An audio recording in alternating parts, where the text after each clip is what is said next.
मी करणार आहे रताळ्याच्या भातवड्या करणार आहे. तर याच्यासाठी मी 1 किलो रताळ घेतले. अर्धं थोडंसं किडकं निघालं ह्याचं.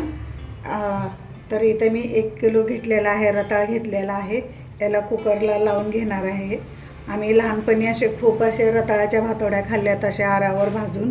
खूप छान आणि चविष्ट लागतात. माझी आई, आजी माझी करायचे. घरीच आम्ही रताळा लावायचं पहिलं लहानपणी आणि शेतातले काढून आणायचे आणि याचे भातवड्या वगैरे करायचो. याच्यात बसत नाही, मी मोठ्या कुकरमध्ये लावून घेणार आहे. इथं मी रताळा शिजण्यासाठी दीड 2 ग्लास हे छोट्या ग्लासने मी पाणी घातलेलं आहे. याला 1-2-3 शिट्ट्या आपण एकदम मऊसर असं शिजवून घ्यायचं आहे रताळा. तर याला मी कुकर लावून घेते आता. इथं आपले रताळ शिजून झालेले आहेत. बघा, थंड झालेला आहे कुकर. आपण आता काढून घेऊया. इथं आपले रताळ चांगले शिजलेले आहेत, बघू शकताय. आता हिची आपण साल काढून घेऊया. पूर्ण अशी सगळी साल याची काढून घ्यायचे.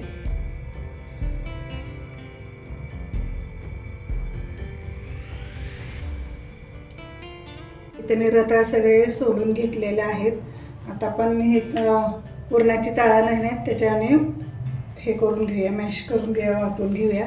कारण जेणेकरून ह्याच्यात जे असे दोरे असतात ना, केसर, हे केसर म्हणजे बाजूला निघेल. तर आपण आता इथं पुरणाची चाळण आणि हे घेतले, मी खाली भांडं घेतलं एक. याच्यात आपल्याला रताळ टाकायचा आहे. आता अगोदर किडका आहे का बघून घेऊया. किडकं नाही. आपण इथं ग्लासच्या साह्याने एक असं पुरण आपण जसं वाटतो ना तसं वाटून घ्यायचं, म्हणजे आपल्या पापड चांगले छान येतील असे.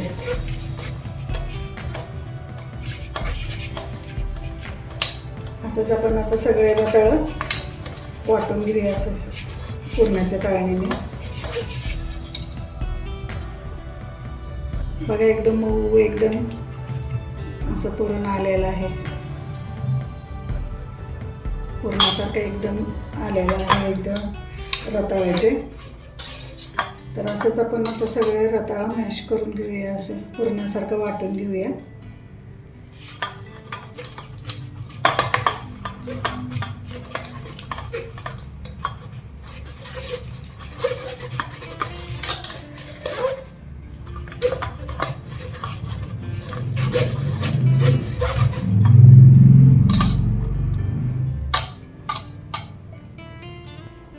इथे माझं रताळ चिरून झालेलं आहे. इथं बघा कसं केसर असं ह्याच्यातलं निघालेलं आहे हे करून. तर आपण आता हे काढून घेऊया.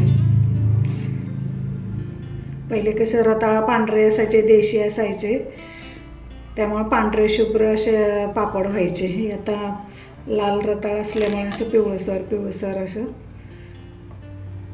आहेत आतमध्ये. तर आपण आता हे काढून घेऊया. इथं मी रताळ असं वाटून झालं पुरणाच्या चाळणीमधून. तर याला आपण मॅश करून घ्यायचं, एकजीव करून घ्यायचं याला.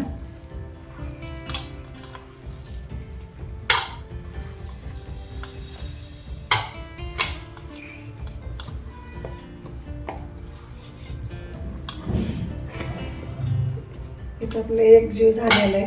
आपण आता याचे पापड करायला घेऊया. इथं मी हे घेतलेलं आहे बघा, कागद हातरलेला आहे प्लास्टिकचा. आणि इथं मी आता गोळे करून घेणार आहे याचे. हे बघा, असे गोळे करून घ्यायचे आणि कागदावरती हे करून घ्यायचे.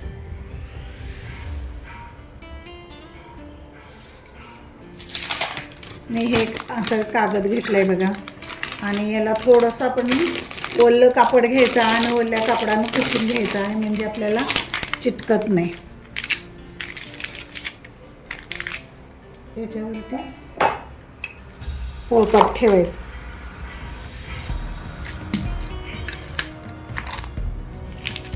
बघा, छान असं आपलं पापड झालेलं आहे. तर थोडंसं असं हे करून घ्यायचं. हे पापडच आरावरती भाजून खूप छान लागतात आणि आपल्या दुधामध्ये पण शिजवून खूप छान लागतात.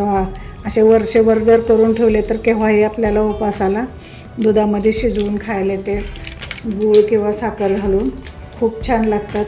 तर हे बघा खूप छान असं झालेलं आहे पापड बघा. तर मी असेच आता दुसरे पण पापड करून घेणार आहे. इथं माझे रताळाचे पापड करून झालेले आहे बघा. इथे माझे 15 पापड झालेले आहेत. 1 किलोचे रताळ आणले होते, याचे 15 पापड झालेले आहेत, बघू शकता.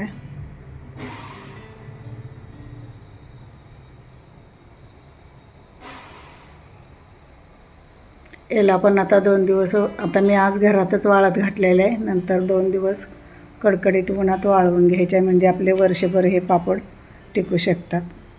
आज मी करणार आहे रताळाच्या भातोड्या करणार आहे. तर याच्यासाठी मी बघा 1 किलो म्हणजे रताळे, माझे रताळाचे पापड वाळून झालेले आहेत बघा. किती छान मस्त असे एकदम अगदी एकदम पातळ असे ट्रान्सपरंट झालेले आहे बघा. हात पण असे खाली बोटं पण दिसतात असे पातळ एकदम ट्रान्सफर झाले आहेत. एकदम साध्या आणि सोप्या पद्धतीने एकदम सोपी रेसिपी आहे ही, नक्की ट्राय करा बघा. ते माझे रताळाचे पापड वाळून झालेले आहेत. किती सुंदर एकदम झालेले आहेत, एकदम ट्रान्सपरंट झालेले आहेत. माझी आई आजी जसे करत होते ना तसे मी केलेले आहे. मी एकदम लहानपणी जवळजवळ आता याला खाऊन पण 40-45 वर्ष झाली आहेत ह्याला खाऊन. तर ते मला एकदम आठवले की आपण रताळाचे पापड करूया, तर म्हणून मी असे रताळाचे पापड केले. तरी मला पहिल्याच प्रयत्नात एकदम छान एकदम मस्त आणि पातळ एकदम झालेले आहेत. 1 किलोमध्ये 15 पापड झालेले आहेत माझे. हे खूप असे एकदम छान मस्त असे झालेले आहेत पातळ. मी तुम्हाला भाजून पण दाखवते. मी जाळी ठेवले गॅसवरती, पण गॅस पेटवून घ्या. चुलीवरचे आरावरते तर खूप छान अशा लागतात ह्या भातवड्या रताळाच्या. तर तुम्हाला आता भाजून पण दाखवते मी.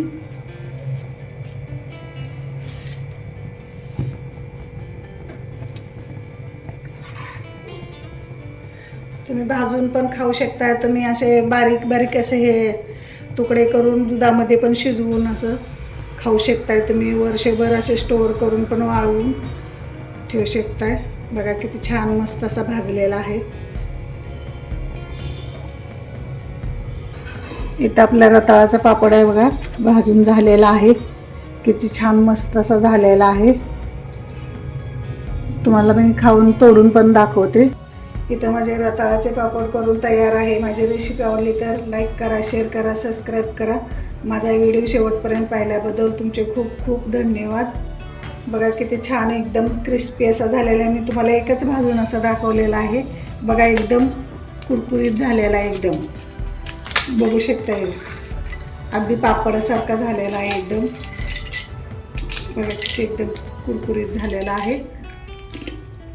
आणि खाऊन पण दाखवले बघा, एकदम मस्त इतका छान म्हणजे चविष्ट झालेला आहे. नक्की ट्राय करून बघा.